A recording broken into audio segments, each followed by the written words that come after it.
Hello everyone, this is Crota giving you a shoutcast between Paranoid and NightEnd. Game 1 in a series between these two players here on Blistering Sands. Apparently this replay was taken twice.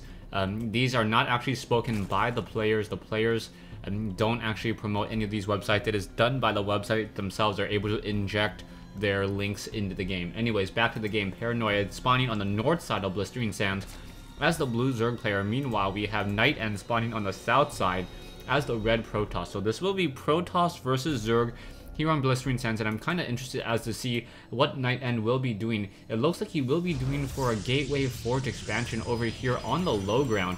And now this opening is not nearly as strong as it used to be after the roaches were given a range of 4 instead of that range of 3. So we'll see how effective this is really going to be as this probe now makes its way across the map, and we'll be able to head up and see what exactly the opening is going to be. We do not see any spawning pools yet, and now we do see 3 additional drones currently being trained. So this is pretty much a standard opening coming in so far, and coming in from Paranoid. So Paranoid may try to go for a 14 hatchery or 14 spawning pool. I do not see an extractor in here just quite yet. So with no extractor, that most likely means that it is not going to be any early spawning pools. And there, finally, after that probe does back off for just a little bit, that one spawning pool is now laid down. The probe now going to just try to wander around a little bit more down here, thinking that this drone wants to grow up to be a hatchery. So NightEnd just trying to micro this drone down over here and trying to keep it here as this one probe, able to get a pylon there. So now he thinks that he has done enough damage,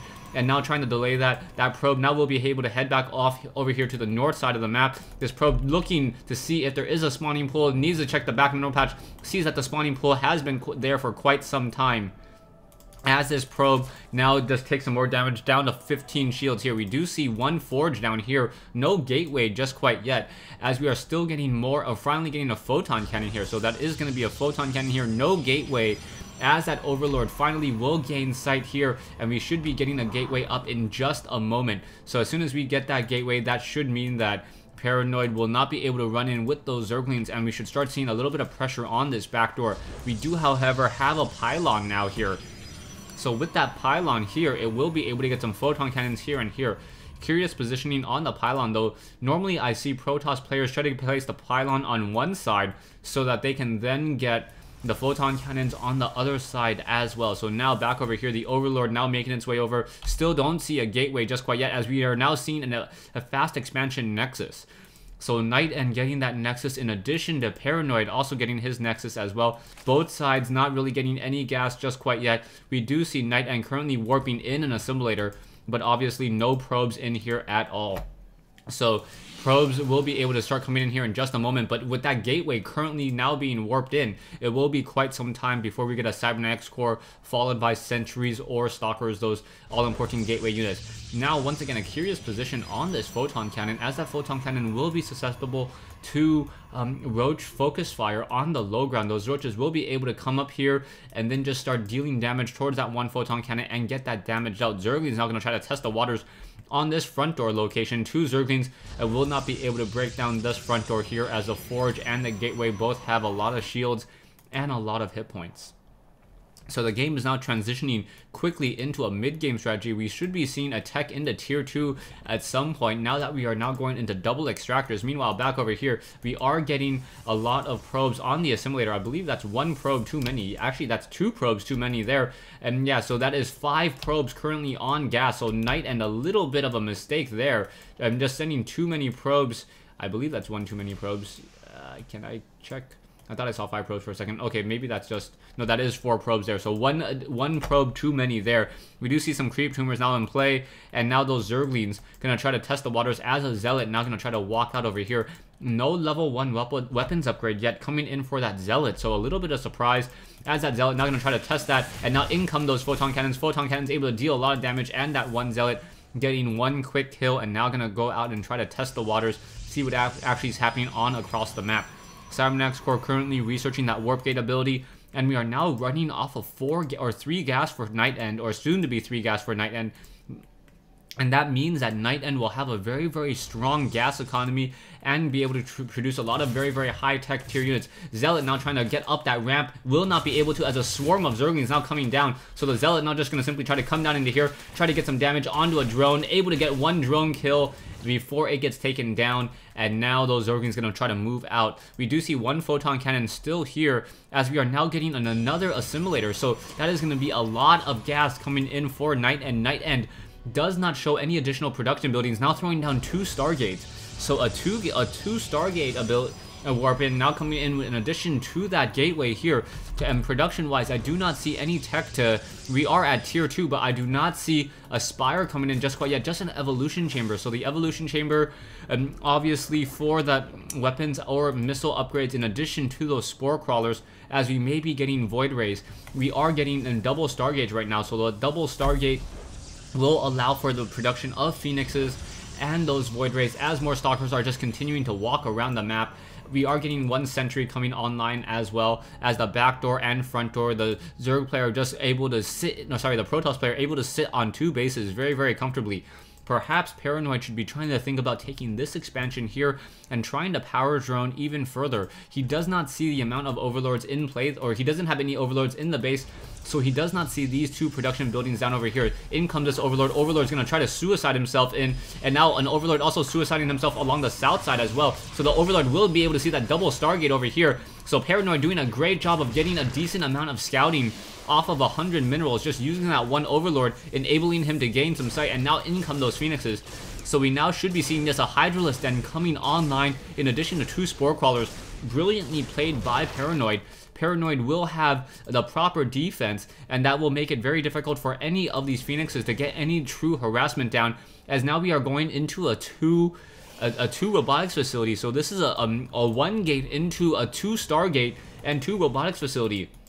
Or is this 3? No, and 4 gate with 2 robotics facilities and 2 Stargates as well. This is going to be a lot of production buildings coming out and a lot of sentries now being warped in. So that is a heavy amount of gas now being invested into that gateway down over here. In come these Phoenixes. Phoenixes will be able to shoot down and deal a lot of damage towards those overlords.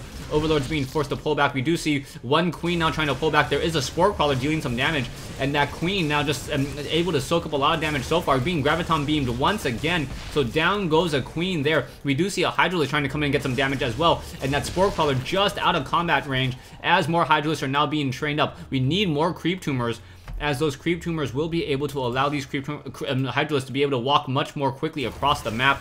And now as these Phoenixes are in the air, it is going to force the Zerg player to just try to sit in his base for a little bit while longer. We do have a hatchery now being placed down over here. Phoenixes are not going to be able to deal any serious damage over here at all, as we are now getting the level 2 missile upgrade. So a Hydralisk on the move, and they are now dealing, I believe, 13 damage per attack. No Groove Spine upgrade just quite yet. So only a range of 5 instead of a range of 6. Graviton beaming a Zergling outside that front door.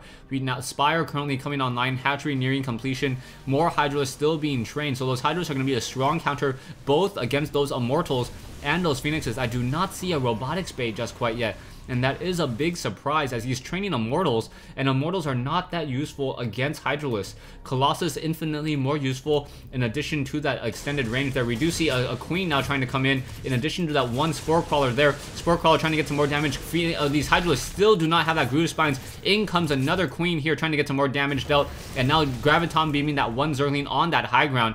And now these Hydralisks now trying to make their way over once again. Army-wise, you can see that the Protoss player NightEnd sitting on 2,900 versus 1,800. Economically speaking, NightEnd also about the same. So Paranoid does need to try to produce a much larger army, otherwise he's going to find himself in a little bit of a hole, as these Hydralisks able to get off a little bit of attacks, almost able to take down that Phoenix. Phoenix, however, able to survive at 23 hit points. More Creep Tumors now being laid down, in addition to some Corruptors being trained.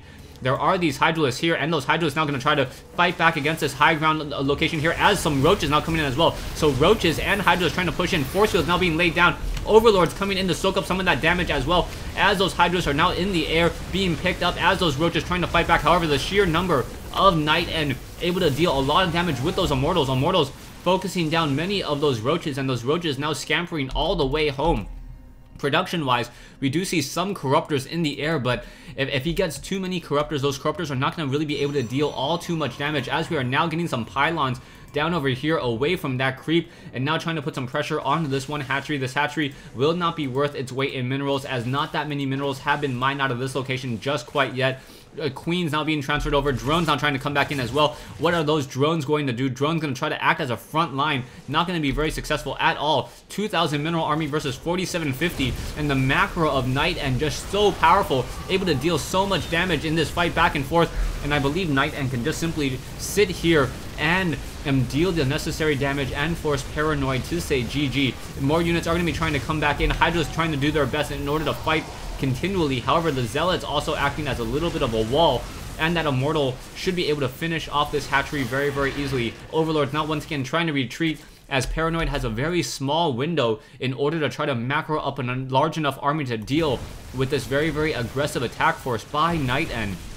NightEnd now will have a couple Zerglings not going to try. No, sorry. Zerglings going to be dealt with very easily by those Zealots. Zealots do not have even the level 1 weapons upgrade, as we have too much upgrades coming in, I believe, from Paranoid. Paranoid getting the level 1 Zerg flyer attack. However, I believe 1 or 2 more Hydralisks, which would have been much more successful here, as those Roaches now have that level 2 attack upgrades. Will those Roaches be able to fight back against those Zealots? Zealots do not have Zealot charge. Force field on the ramp. Those drones unable to attack move at all, as these Roaches now continue to just try to push out. Will it be able to deal enough damage? Not quite sure. There are the Roaches unable to engage, as those Hydras once again trying to push out even further. Graviton beaming those Hydralisks. Hydralisks just picked up into the air, and now mass drones trying to come in, and really just well played. Just crazy macro by NightEnd, and the Protoss just showing how durable their units are, able to stick into this game, and Paranoid says GG. So Paranoid losing this game here on Blistering Sands.